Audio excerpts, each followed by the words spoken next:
Assalamualaikum warahmatullahi wabarakatuh. Perkenalkan, nama saya Triwahi Wijayanti dengan nomor stambuk A 401211185 kelas D. Di sini saya akan menjawab pertanyaan UAS dari mata kuliah konsep dasar Sains SD yang Ibu berikan.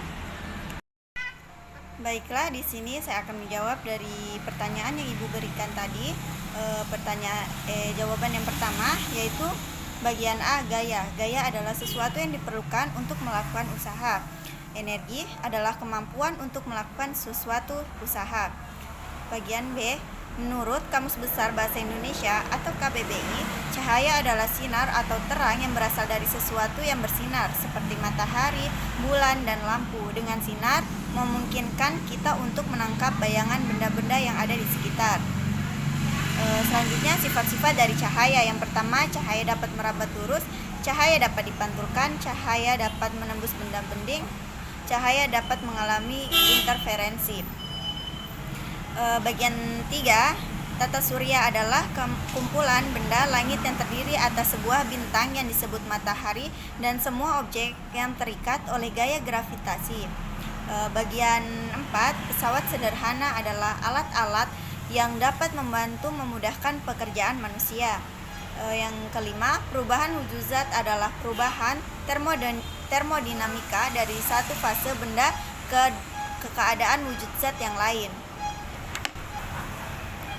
Selanjutnya, jawaban dari nomor 2, bagian A, energi listrik menjadi energi panas, misalnya setrika, kompor listrik, solder, dan oven.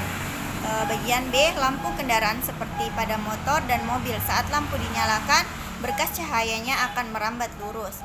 Bagian C, energi matahari yang bermanfaat dalam membantu proses fotosintesis pada tumbuhan.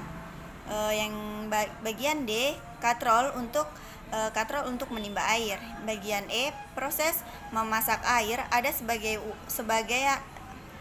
sebagian uap yang keluar dari teko mengembun di mana benda gas berubah menjadi wujud ke cair. Baiklah, selanjutnya jawaban dari nomor 3. Yang pertama, contoh penerapan gaya. Misalnya kita menggunakan meja belajar, lalu kita mendorong meja ke tempat kanan atau kiri. Setelah kita mendorong meja tersebut, kita bisa menanyakan kepada siswa pernyataan apa yang terjadi pada meja yang Ibu dorong itu.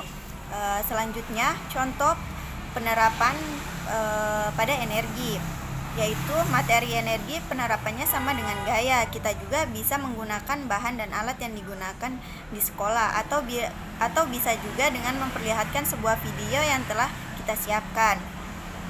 Yang ketiga, cahaya dan sifatnya.